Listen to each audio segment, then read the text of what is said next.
Hi, my name's Keith Cooper from Northlight Images, and in this video today I'm going to have a look at a brand new book out just now called The Landscape Photography Workshop by Mark Bauer and Bauer Hoddinott. It's produced by Ammonite Press in the UK, and it's part of a series of books.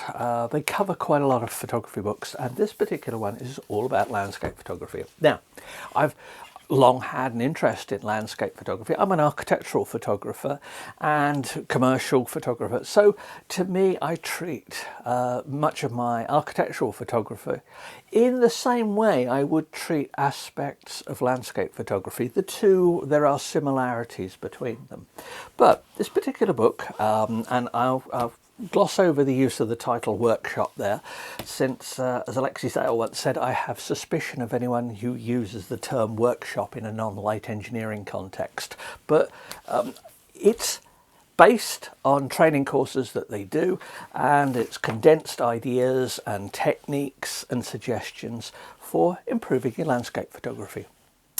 Who's it for? There are some quite advanced features in this, which are quite useful, and I'll come back to some of these things, but it's a good solid introduction. Now, of course, it has to go, this stuff about camera choice and all the basics, they're there, but it quickly gets through that and it starts looking at more advanced stuff. So, for example, quite often you'll find in books and things, they'll go, oh yes, you need to use hyperfocal distance when you're focusing and doing stuff like that. Well, that may have been true once in the past, but with modern sensors, digital cameras, the whole techniques of hyperfocal distance setting and using that for focusing to get maximal depth of field are less and less relevant. And indeed, one of the bits I liked about the book was that it mentioned that you can get distance focus tables and things, but it mentioned some of the drawbacks of that, and that there were problems just slavishly following what a phone app tells you to distance to focus things on. Now, first of all, yeah, modern lenses quite often don't have distance scales on them that are that accurate necessarily. Some lenses do, some lenses don't. So the setting of a distance may be more difficult, but it has lots of warnings about it. So similarly, it mentions in setting aperture, it talks about diffraction effects. Now, I know that some people seriously worry about diffraction limiting what aperture they can use. I take a more realistic, I would say, attitude to it, in that if it works and produces the picture you want, it works. Now, the nice thing here, whilst it mentions it, it encourages experimentation. And that's what I've long said, that if you're unsure of any of these rules of thumb and things, go out and experiment. Now, the book here itself does have some assignments at the end, relatively simple ones, things like how to go out, produce some great images in bad weather. Yeah, so it doesn't necessarily need to be the best time. Just go out and do stuff. And they're not too prescriptive. They give you a list of outlines, what to do, various things and that. And they are helpful. It's the sort of things I will flick through something like this when I'm testing a new lens and see whether there's something I hadn't thought of doing. I tend to test lenses in the same places, similar topics, but it's worth doing things a bit different. I've got a new lens to test on the GFX 100S that I recently got. I've just got the Bauer 17mm, not a tilt shift, but the 17mm wide angle lens.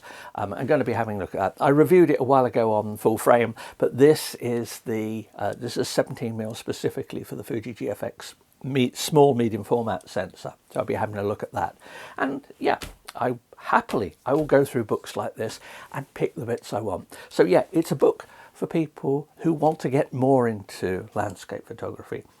I would say it's also a good book if you're looking for books to give to people, somebody who perhaps uses their phone, likes taking pictures of landscapes and places, and wants to step up a bit.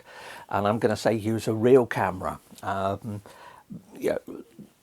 Something that is a bit more considered. Now, phones are getting better all the time, and I'm acutely aware that what I've said there may be very out of date in not that many years, but at the moment, proper lenses, proper cameras, something like this is great if you think somebody's interested in photography and they want to take it a bit further. It is digital. It does cover black and white to some extent as well. I've very few complaints about it. Perhaps the printing side. This is an updated edition. This is of this book. This is the 2023 version. Some aspects of it do look as if they have not been updated fully. So, for example, there's a bit in there's a discussion of printing in this, and it talks of native resolution. Now, native resolution is the idea that printers print better at some specific resolution when you're resizing images to print or setting the details for printing. I'm fairly sure that's been soundly debunked. Modern printer drivers do not need or benefit from setting your print resolution to 360 pixels per inch or a number like that.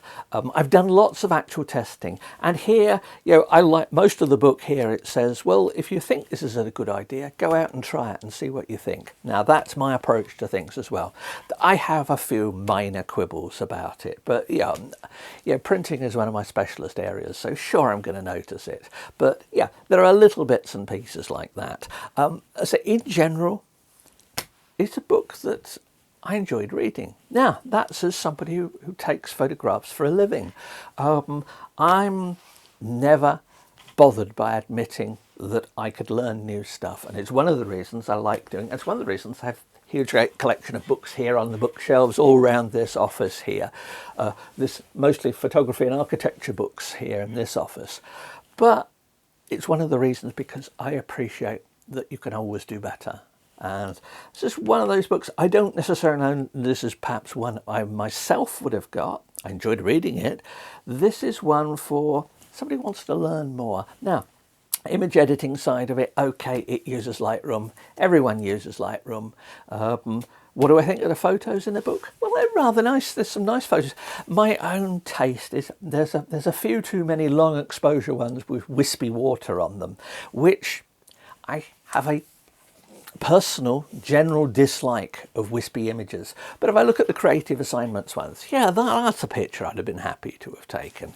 And that for me is the acid test for it. If I look through pictures in the book and I think, would I have been happy taking that? Would I have taken a similar picture had I been there? Had I got up at some ludicrous early hour in the morning and gone to watch a sunrise? Yes, I might well have done. For myself, I have vastly more photographs of sunsets than sunrises.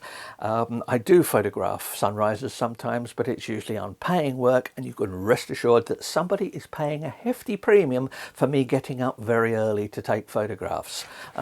Less of a premium for take pictures in the late evening and on there, but if you want a photograph at dawn, you will pay for it. But anyway, yeah, I like the book.